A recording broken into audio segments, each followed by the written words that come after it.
औरंगज़ेब की मज़ार का प्रोटेक्शन जो है वो केंद्र सरकार ने खुद ने किया है और केंद्र सरकार के में बैठे हुए गृह मंत्री और पंत प्रधान इसके जिम्मेदार है। नेशनल इसको प्रोटेक्टेड मॉन्यूमेंट के तहत इसको प्रोटेक्ट किया गया है।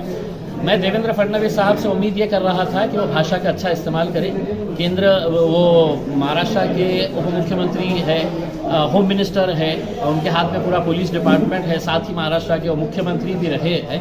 मैं भी ये मानता हूँ जब वो कहते हैं कि औरंगज़ेब की औलादें बहुत कहाँ से आ गई है हमको समझ में नहीं आता। मैं भी यही कहना चाह रहा हूँ कि साहब औरंगज़ेब हो गए हैं आपके क्या नाम है बताया गोडसे की भी औलादें बहुत ज़्यादा पैदा हो गई है।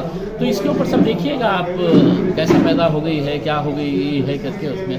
तो हमारा ये कहना है कि आप या तो एक लिस्ट बना लें और लिस्ट बनाकर ये डिक्लेयर कर दे देश के अंदर। आपके हाथ में कानून तो है ही, अब आप हुक्मशाही चला रहे हैं देश के अंदर, तो बता दें कि मेरे मोबाइल के अंदर अगर टीपू सुल्तान की फ़ोटो रहेगी तो इम्तियाज़ अली तुम जेल में चले जाएंगे करके, इसमें अकबर बादशाह की फ़ोटो रहेगी तो इम्तियाज़ अली जेल में चले जाएंगे, इसमें है तो किन की, हाँ इसमें टीपू सुल्तान की रहेगी तो जेल में चले जाएंगे। तो ऐसी लिस्ट बना ले आप। औरंगज़ेब की रहेगी, हुमायूं की रहेगी, किस किस की रहेगी नहीं रहेगी करके इसका डूज एंड डोंट्स बना दे तो हमको समझ में आ जाएगा कि किसकी रखना है किसकी नहीं रखना है करके।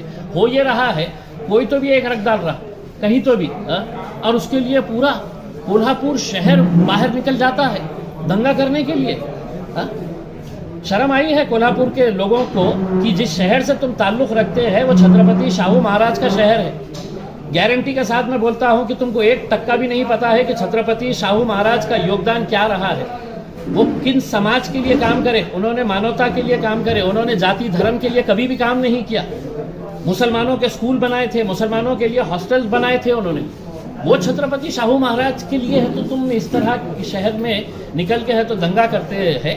और क्या वजह, सिर्फ एक ही आदत है, मकसद साफ है कि भारतीय जनता पार्टी को और उनके जितने भी सहयोगी पक्ष हैं उनको सबको मालूम है कि अगर इस राज्य के अंदर, इस देश के अंदर अगर हमने दंगे नहीं करवाएंगे तो आगे सत्ता में आना हमें बड़ा मुश्किल हो जाएगा।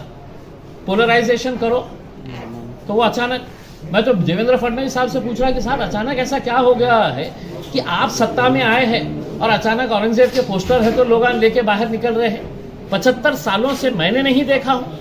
या आप मुझे बता दीजिएगा, गृह मंत्री है आप गृह मंत्री, आपको मैं चैलेंज करता हूं कि 2014 से पहले कितने केसेस इस देश के अंदर रजिस्टर हुए हैं कि कहीं पर आपने औरंगज़ेब की फोटो देख लिया है, किसी ने है तो कोई व्हाट्सएप के ऊपर रखा है, किसी ने अपने कोई सभा में निकाल लिया है करके। ये अचानक आप इसको बढ़ा करके कहीं ना कहीं जाति धर्म और मजहब के अंदर तेढ़ निर्माण करने का काम कर रहे हैं। 400 साल पहले 500 साल पहले क्या हुआ है इसका हमको नहीं पता है, हमको आगे 400 साल जाना है। और ये देश के हिंदू, मुस्लिम, सिख, ईसाई, दलित, बहुजन सभी लोग साथ में मिलकर इस देश को आगे लेकर जाएंगे। लेकिन उनको पड़ी है तो सिर्फ अपनी कुर्सी कैसे बचाना, और इसके लिए तुम लाशों का खेल भी खेल सकते हैं, ये मैं स्पष्ट तरीके से बोल रहा हूँ। सर, राजनीति के लिए मुस्लिम जो हुक्मरान है उनका इस्तेमाल किया जा रहा है नाम का। किसका नहीं किया जा रहा है?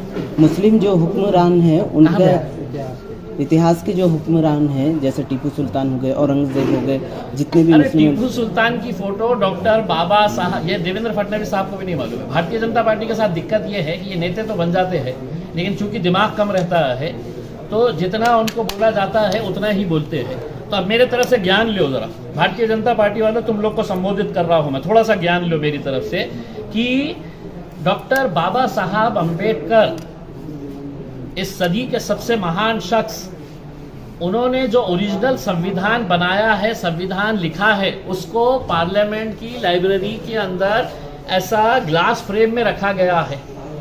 तो वो मुझे देखने का मौका मिला और उसमें कई सारे महापुरुषों की फ़ोटो है, कई सारी देवी देवताओं की फ़ोटो है, उसमें टीपू सुल्तान की भी फ़ोटो है। अब देवेंद्र फडणवीस साहब टीपू सुल्तान की तलवार ला लिए है, लेके जाइएगा, वो तलवार लेकर दिल्ली की तरफ कूच करिएगा, पार्लियामेंट की लाइब्रेरी के ऊपर हमला करिएगा, वहाँ पे वो कांच का वो फोड़िएगा, उसको फोड़ के है तो सीधा फाड़िएगा वो पेज जिसके ऊपर टीपू सुल्तान की फ़ोटो है। कर सकेंगे? नहीं कर सकेंगे, तुम नहीं करेंगे।